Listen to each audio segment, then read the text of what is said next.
하나님의 말씀은 고린도전서 12장 28절에서 31절입니다. 고린도전서 12장 28절에서 31절 한 목소리로 합독하시겠습니다. 하나님이 교회 중에 몇을 세우셨으니 첫째는 사도요, 둘째는 선지자요, 셋째는 교사요, 그 다음은 능력을 행하는 자요, 그 다음은 병 고치는 은사와 서로 돕는 것과 다스리는 것과 각종 방언을 말하는 것이라.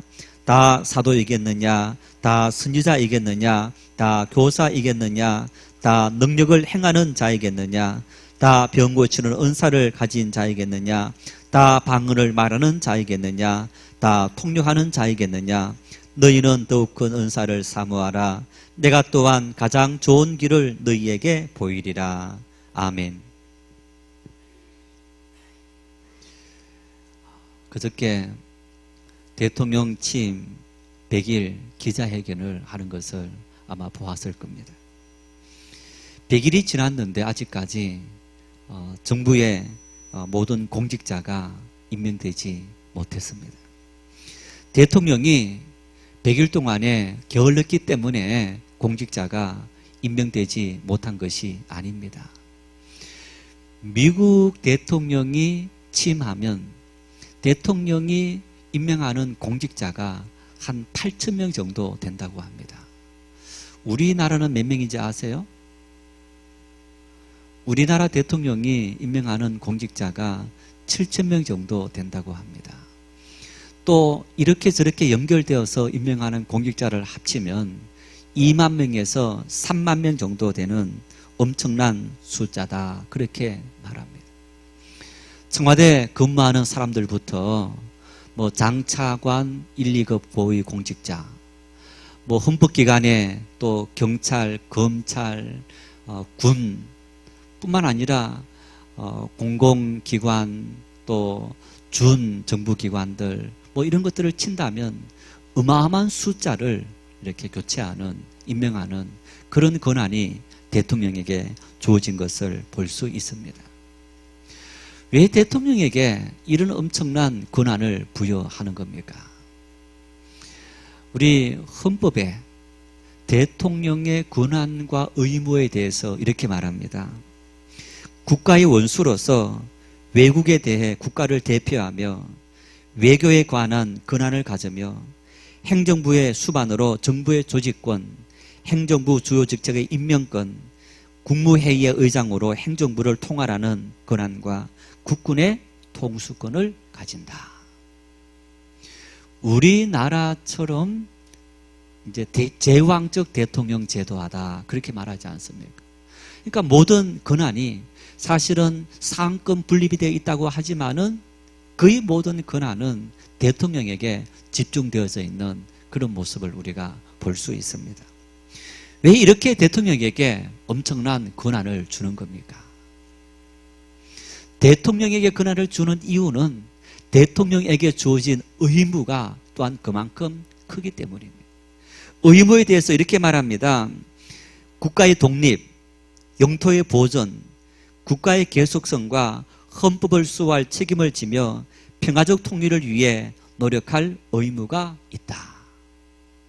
한마디로 말하면 이 땅에 살아가는 모든 백성들이 편안하게 살아갈 수 있도록, 행복하게 살아갈 수 있도록 책임져야 될 의무가 대통령에게 주어져 있는 거예요. 만일 우리가 불행하고 여러분 우리가 못 산다면 누구에게 따집니까? 대통령에게 따집니다. 대통령은 국민들을 행복하게 살아가도록, 편안하게 살아가도록 만들어야 될 책임이 주어져 있는 겁니다. 그래서 공약을 내걸지 않습니까? 내가 대통령이 되면 몇 프로 경제 성장을 이룩하고 몇만 불의 소득을 여러분에게 주고, 여러분 그렇게 공약 내걸지 않습니까? 그 공약을 보면서 우리가 대통령을 찍어줍니다. 만일 대통령이 그 공약대로 못한다면 사과해야 되고, 어쨌든 대통령은 백성들을 보호하고 행복하게 만들어야 될 책임이 주어져 있는 겁니다. 그 책임에 맞는 권한을 대통령에게 부임했다, 이렇게 말할 수 있습니다. 여러분, 이런 대통령을 비롯해서 사회 지도층 인물들에게 요구되는 아주 오래된 말이 있습니다. 노블레스 오블리주. 노블레스 오블리주. 노블레스라는 말은 고귀한 신분이다 이런 말입니다. 오블리주라는 말은 의무다 그런 말입니다. 그래서 노블레스 오블리주라는 말은 고귀한 신분의 사람들에게는 그 신분에 걸맞는 의무가 주어진다 이런 얘기입니다. 대통령을 우리가 우리로 보지 않습니까? 뭐 장차관을 비롯한 많은 고위공직자들을 우리가 인정하지 않습니까? 여러분, 그들을 인정하고 그들의 말을 따르고 순종하는 이유는 그들이 그 직분에 걸맞는 의무를 수행하기 때문에, 그래서 우리가 그분들을 존중하고 인정하는 것이 아니겠습니까? 고대 로마 제국의 귀족들에게도 이 노블레스 오블리주라는 이 삶의 실천은 명문법이 아니고 불문율로 그들에게 지켜야 될, 내가 귀족이다 그러면 이 노블레스 오블리주를 꼭 지켜야만 귀족으로서 대접을 받고 자격이 있다라고 스스로 생각했다는 것.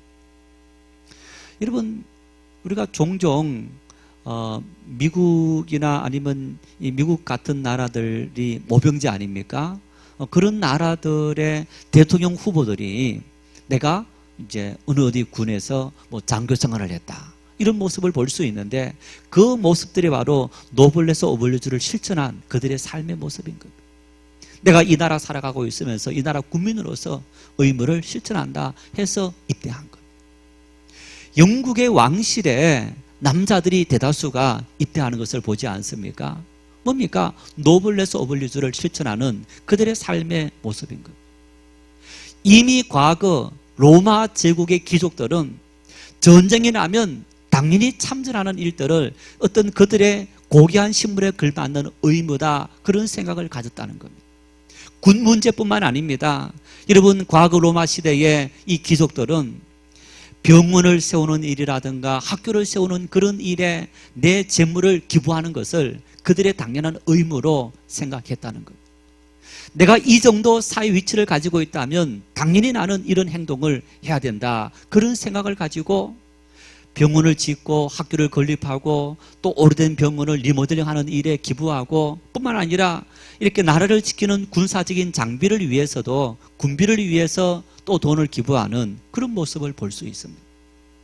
여러분, 오늘날 우리가 종종 빌 게이츠를 비롯해서 저커버거 뭐 이런 분들이 거의 자기의 전 재산을 기부했고 또 기부하고 있는, 또 사후에 기부하겠다 그런 약속들을 하는 것을 볼 수 있지 않습니까? 바로 노블레스 오블리주를 실천하는 어떤 그들의 삶의 모습이다 이렇게 말할 수 있습니다. 이처럼 이 노블레스 오블리주라는 말은 고귀한 신분, 사회 지도층 인물에게는 거기에 걸맞는 의무와 책임이 주어진다라는 말로 사용되어졌는데, 오늘 우리 사회에서는 이 말이 굉장히 부정적인 의미로 많이 사용되어지고 있는 안타까운 현실이다 이렇게 말할 수 있습니다. 보십시오. 끊임없이 특히 이번 정부 들어와서 친서민적인 행보를 하고 있습니다. 친서민 이 행보를 하면서 어쩌면 그동안에도 여러 가지 갑질 때문에 많은 민원이 제기되었지만은 그걸 짓누르고 있었던 그런 일들이 다 터지고 있지 않습니까? 윗군에서도 윗상사가 부하 직원을 성폭행해서 결국에는 자살하는 일이 생기는 일이라든가, 여러분, 이 모든 일들이 갑질의 대표적인 어떤 그런 모습이고, 정말 이러한 모습들이 우리 사회에 팽배해 있고, 뿐만 아니라 정관예우 같은 경우에도 마찬가지 아닙니까? 정말 내가 이 정도 사회적인 위치와 그리고 그게 어떤 삶을 살다가 퇴직했다면 이제는 내가 봉사하고 살아가는 그런 삶의 모습이 될 텐데, 도리어 그 기회를 통해서 엄청난 부를 축적하는 어떤 이런 모습들이 바로 우리 사회에 이 노블레스 오블리주를 실천하지 못하는 사회 지도층 인물들의 그런 병폐의 한 모습이다 이렇게 말할 수 있는 겁니다. 여러분, 오늘 이 말씀은, 오늘 이런 현실들은 우리 교회 공동체에서도 아주 중요하게 작용하는 모습인 겁니다. 오늘 본문 말씀을 보십시오. 28절 말씀에 같이 한번 읽겠습니다. 하나님이 교회 중에 몇을 세우셨으니 첫째는 사도요, 둘째는 선지자요, 셋째는 교사요, 그 다음은 능력을 행하는 자요, 그 다음은 병 고치는 은사와 서로 돕는 것과 다스리는 것과 각종 방언을 말하는 것이라. 크게 한 나라에 수많은 직책들이 있다면 교회 공동체 안에서도 많은 다양한 직책들이 있는 것을 볼 수 있습니다. 크고 작은 모든 모임들에도 여러분 그런 일들은 다 있는 모습을 볼 수 있습니다. 이렇게 많은 직책들이 있는데 보십시오. 여러분, 하나님이 교회 중에 몇을 사도를 세우고 교사를 세우고 선지자를 세우고 능력 행하는 사람을 세우고 방언을 말하는 사람을 세우고 병 고치는 사람, 섬기는 일을, 여러분 이런 일들을 세웠다. 누가 세웠다고요? 누가 세웠다고? 제가 세웠습니까? 하나님께서 교회에 이런 사람들을 세우셨다. 세웠다는 말은 다시 말하면 임명했다 그런 얘기입니다. 대통령이 되면 대통령이 정부 고위직에 많은 사람들을 임명하는 것처럼 여러분 우리 하나님의 교회에 많은 직분들 누가 세웠다고요? 하나님께서 우리를 세우셨다. 하나님께서 나를 세웠다. 이 말은 여러분 정말 어마어마한 말입니다. 엄청난 말입니다. 하나님께서 나를 세웠다. 여러분 우리는 이 말에 감동을 받아야 됩니다.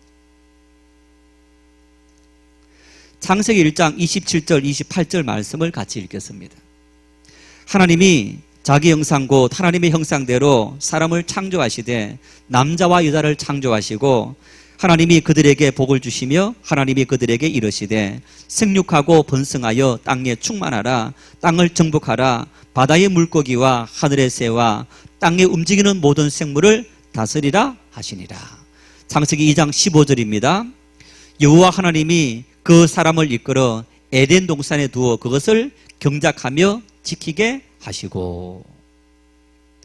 여러분 하나님께서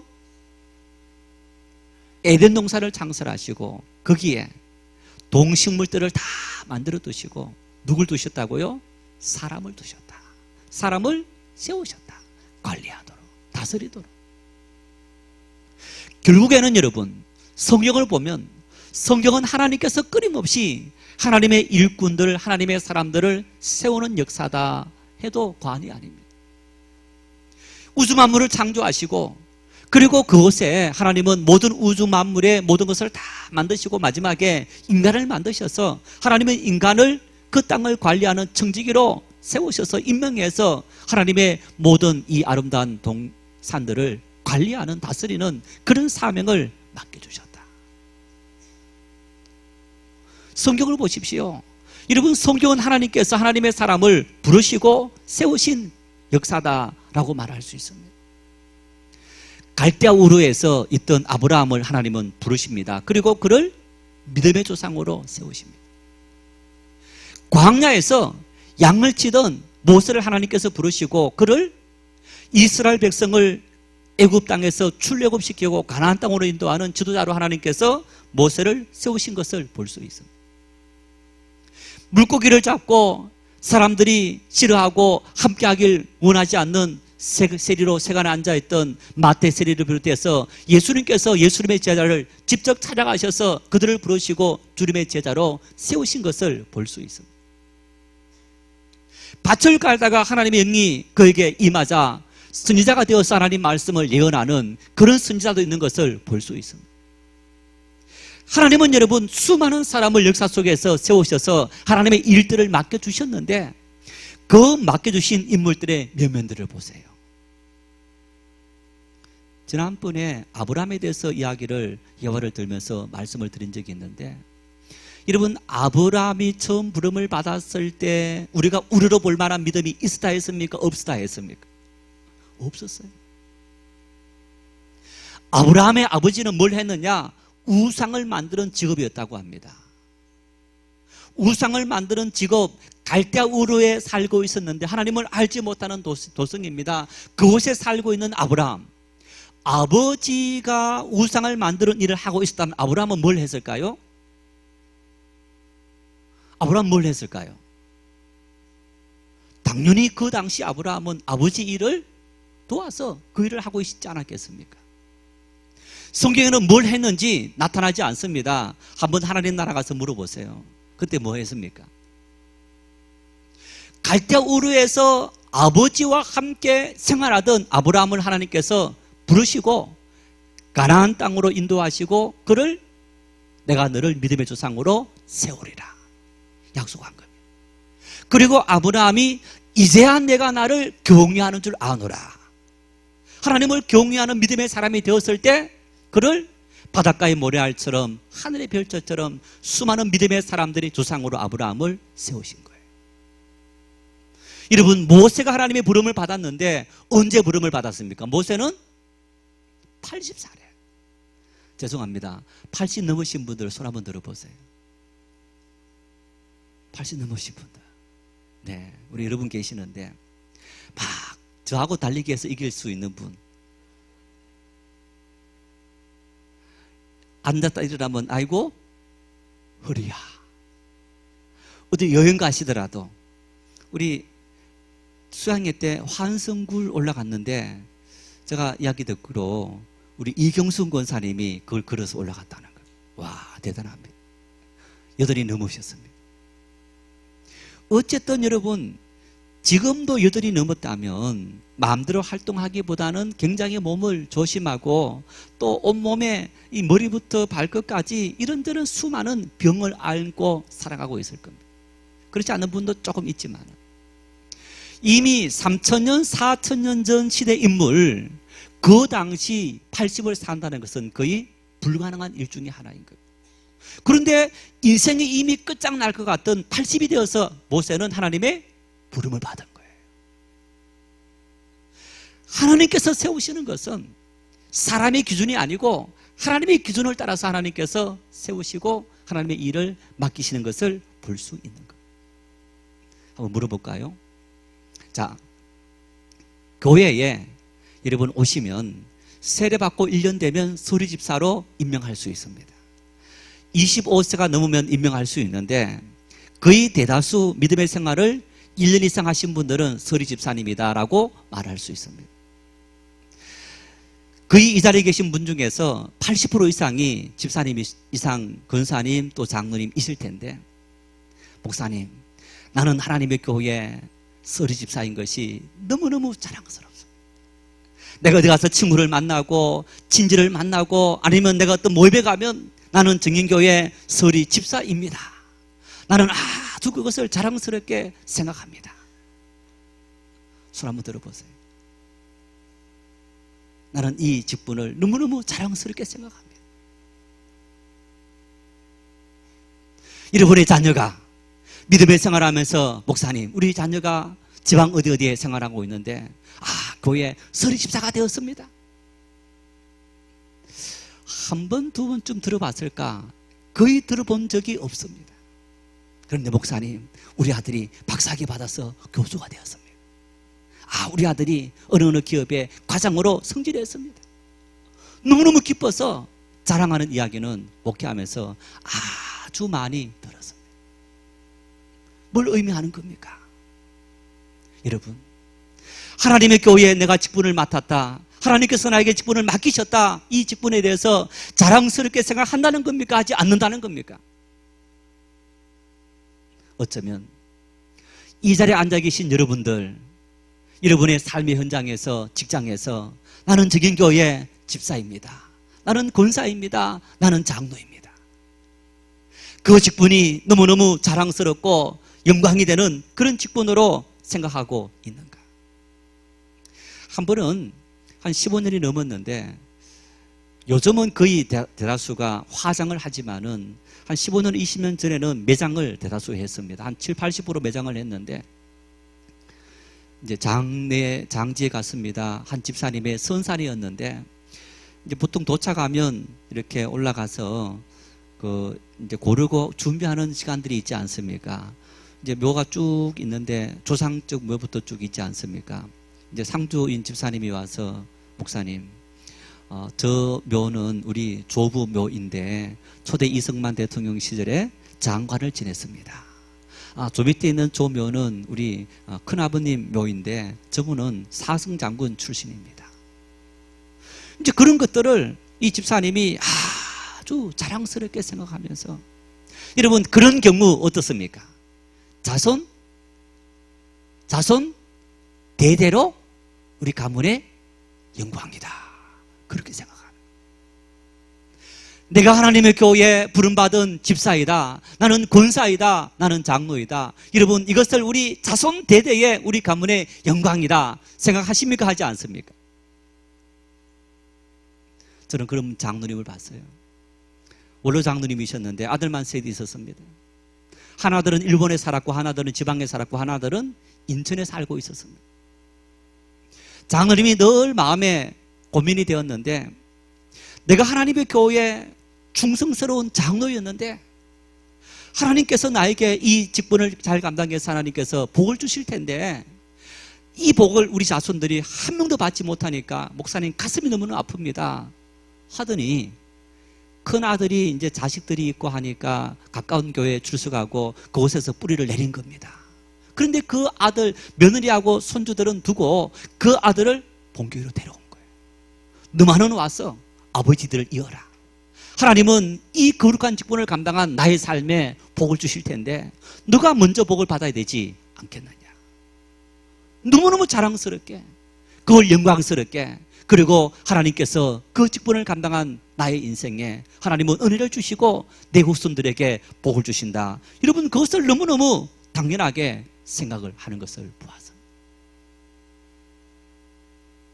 하나님의 교회의 직분을 맡기 위해서 열심히 일을 하고 충성하는 여러분 그 모든 것들이 잘못된 겁니까? 잘못된 것이 아닙니다.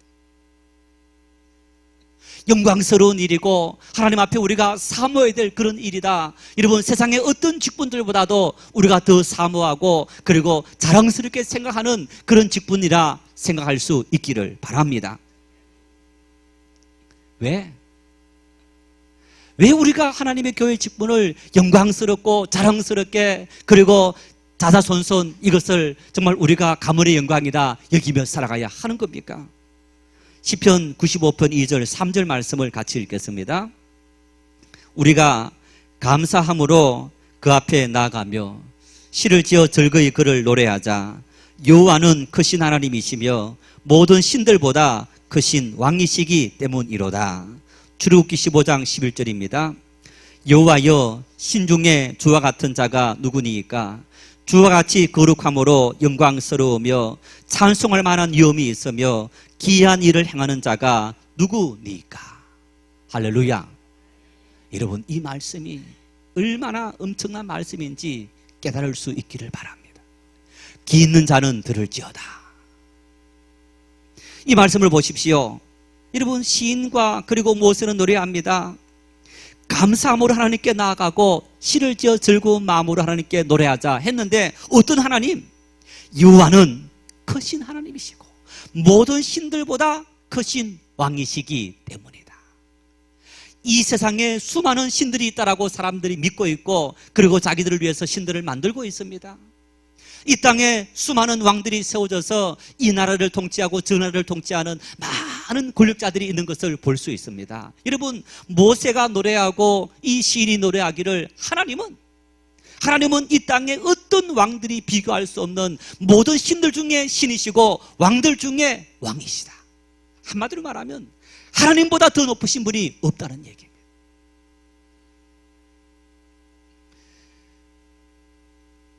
이 비교는 조금 치사한 비교일 수 있습니다만은 미국의 대통령이 끝발이 셉니까? 우리나라 대통령입니까? 당연히 미국 대통령입니다.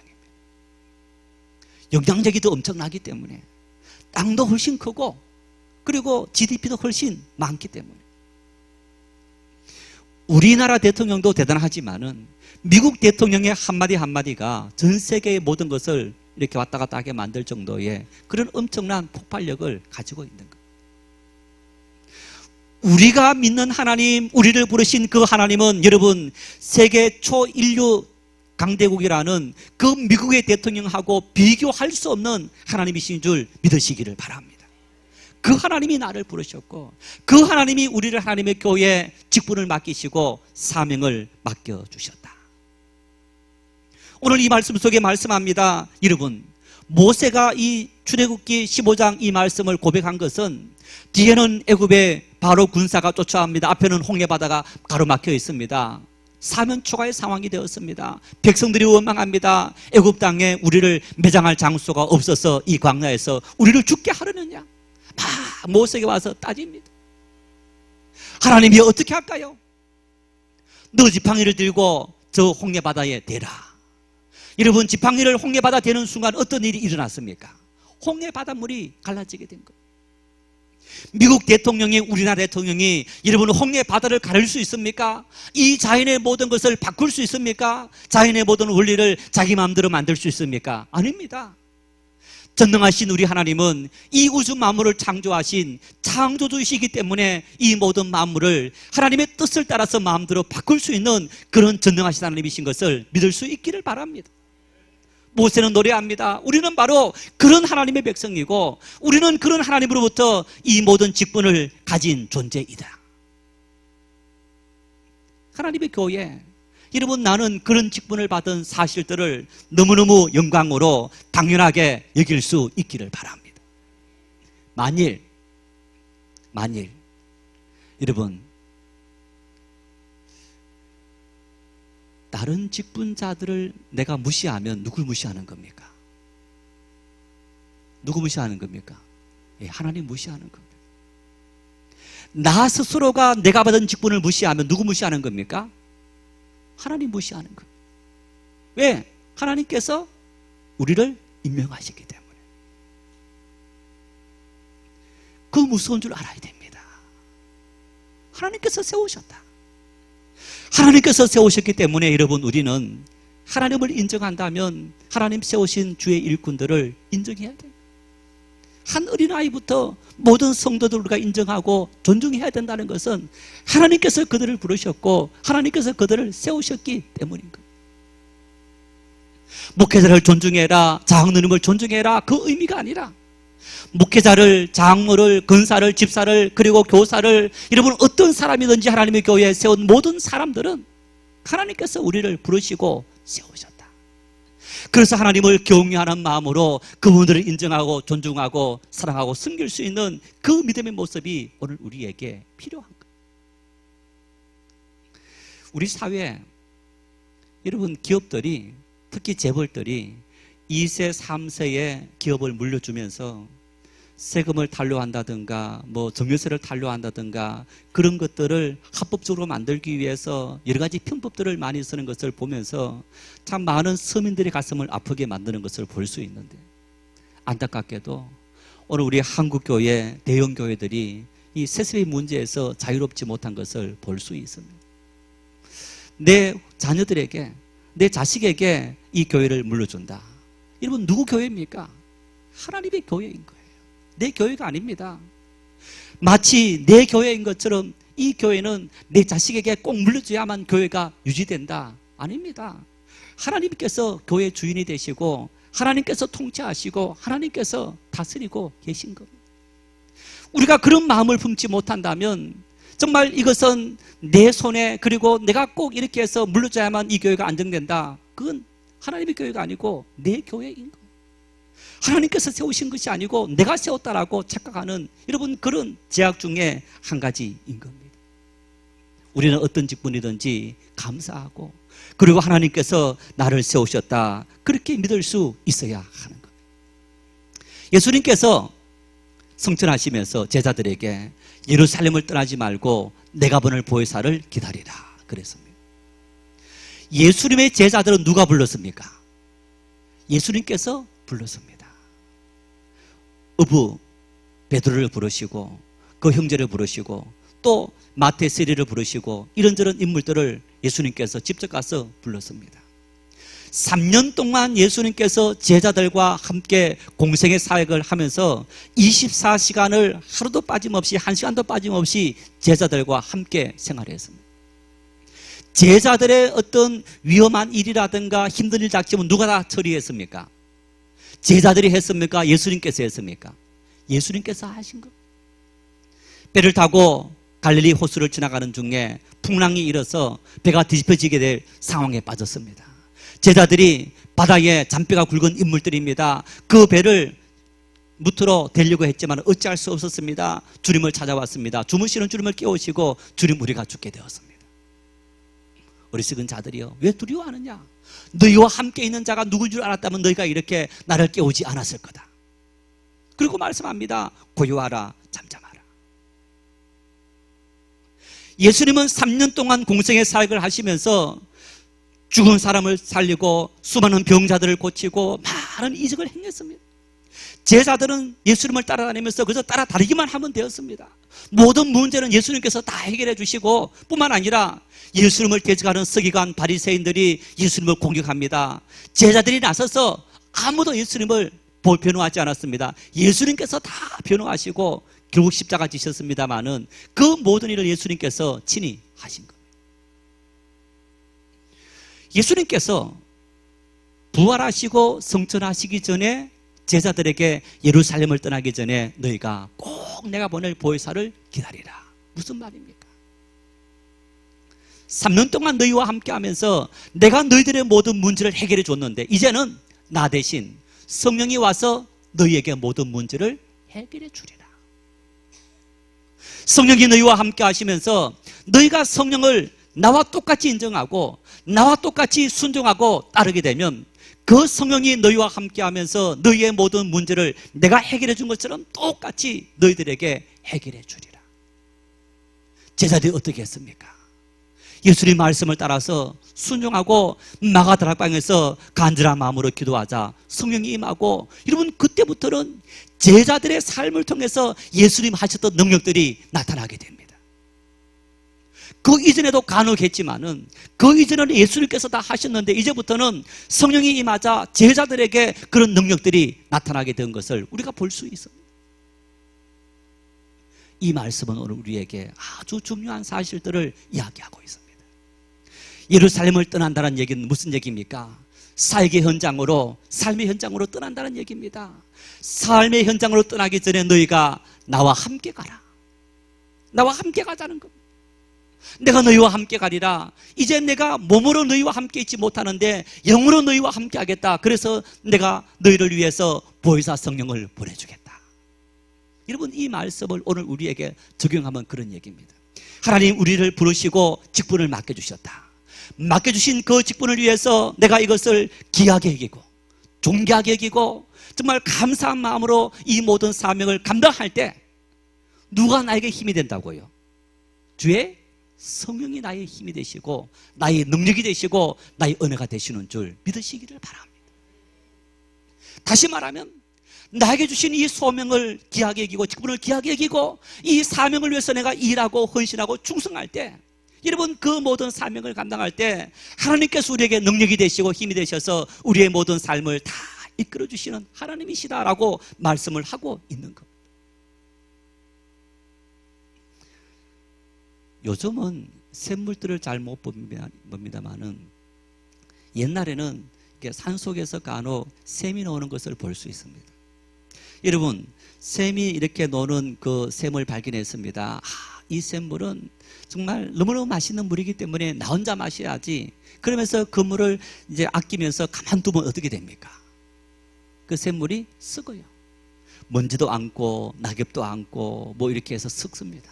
근데 그 샘물을 퍼서 정말 이웃 사람들에게 자꾸만 야 내가 맛있는 샘물을 발견해서 이 샘물 함께 나눠 먹자 하면서 주면 어떻게 됩니까? 계속 그 샘물이 나오는 겁니다. 끊임없이 나오는 겁니다.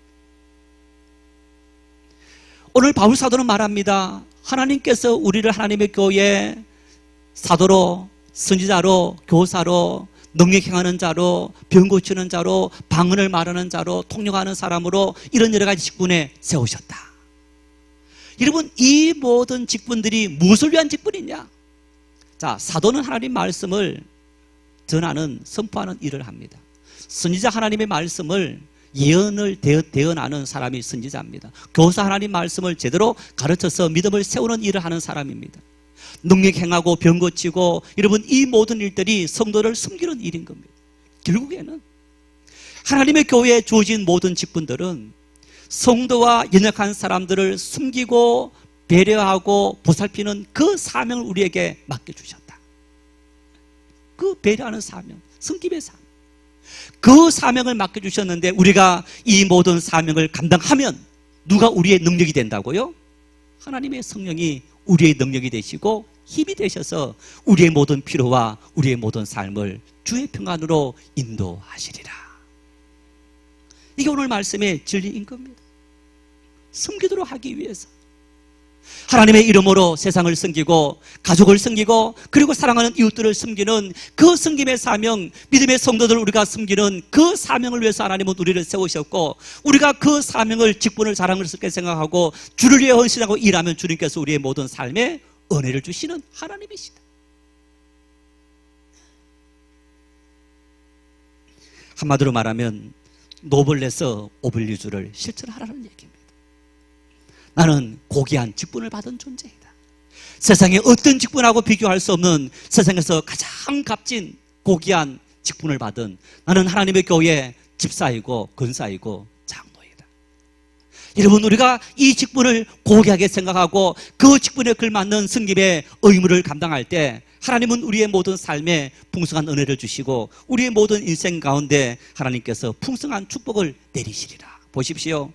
출애굽기 20장 6절과 신명기 5장 10절입니다. 이 두 구절은 같은 말씀인데 한번 읽어보겠습니다.